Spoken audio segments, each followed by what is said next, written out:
So how many times do you wake up feeling tired because you didn't get a good night's sleep? That's all about to change. Chip Coffey, a sleep expert from St. Luke's Behavior Health Center, is here to teach us about a good night's sleep and some good sleeping habits. Welcome, Chip. Well, thank you. I think it's funny you have the name coffee when coffee basically keeps you awake, but you're helping us sleep. Well, there is that impact of stimulants on us. So more Americans, are they getting enough sleep? Well, we're actually not, as much as we'd like to think we are. The average American in the United States right now is getting about 6.5 hours of sleep. And That's the average is 6.5 hours? That's the average. And what we should be getting is 7 to 9 hours. Okay. And just 10 years ago, we were all getting about an hour more sleep than we're getting today. So obviously now our lives are a lot busier and there's more things to do and we're really stressed out. Exactly. And what ends up happening is we don't realize, right now in the United States, there's 40 million people with sleep disorders. Wow. Do you have a sleep disorder? Other than I just fall right asleep Right, and I wake know. up when I need to. We were talking about that a few minutes ago. I'm lucky. My head hits the pillow and I'm asleep. But there's a lot of people that can't do that. So what are some common myths? Maybe what people are doing wrong? Well, the biggest myth that people have is that they can make up on their sleep loss on the weekend. So if I'm only sleeping 5 hours a night, Monday through Friday, then if I do a 12-hour sleep on Saturday and Sunday, that'll make up for it. But the reality of it is we really need to be doing the same amount of sleep, same hours every day. Okay, so that is a myth. You cannot take more naps on the weekends and be caught up starting on Monday. Exactly. Okay. What about the computer? I know people probably think if they just really tire themselves out before they go to bed, that's okay.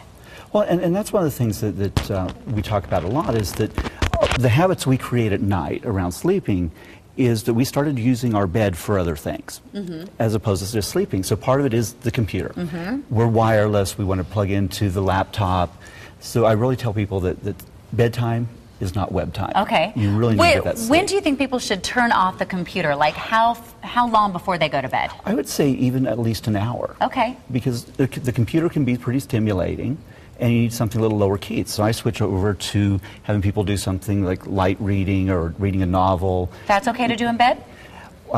Better not to do it in bed, but if you have to. Some of us do like to have our 10 minutes of reading before we fall asleep. Yeah, a lot of people, they start reading and that's it. Exactly. For me, it's television. I watch a little bit of TV and I'm out. Yeah.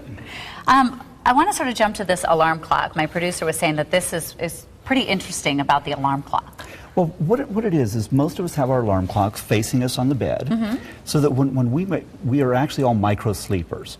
So you wake up many times a night, and you see the clock just for that millisecond, but it registers in your brain that time. So then you wake up in the morning like, I didn't sleep at all. I was awake every 10 minutes. Just the simple act of turning your alarm clock away from you, so that if you do need to check the time at night, you have to lean forward. Okay. Do you think most of us won't lean forward to do it? We'll just ignore it?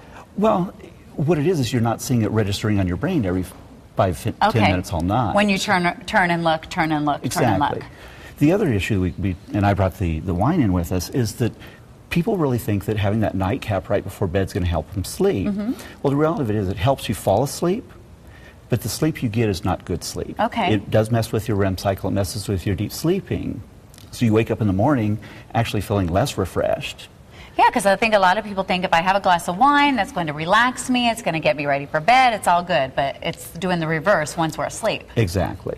Okay. So a glass of wine early in the evening is probably not going to impact your sleep too much, but not right before bed. Okay. And certainly not more than one. So we have about 30 seconds. So how do we fall asleep?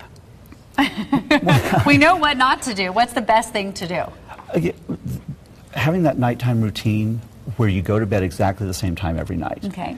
And then once you are in bed, if you can't fall asleep, then get up, do some reading. But I find that the best thing to do those slow, deep breaths, let yourself relax.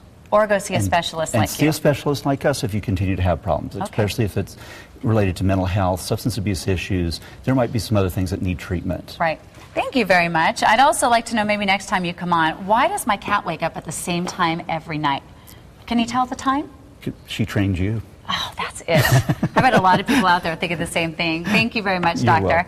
All right, we are going to have all of these tips on SonoranLiving.com. And let me know if you know why my cat wakes up at the same time every single morning. I hate it. All right, we are going to come back in just a few minutes.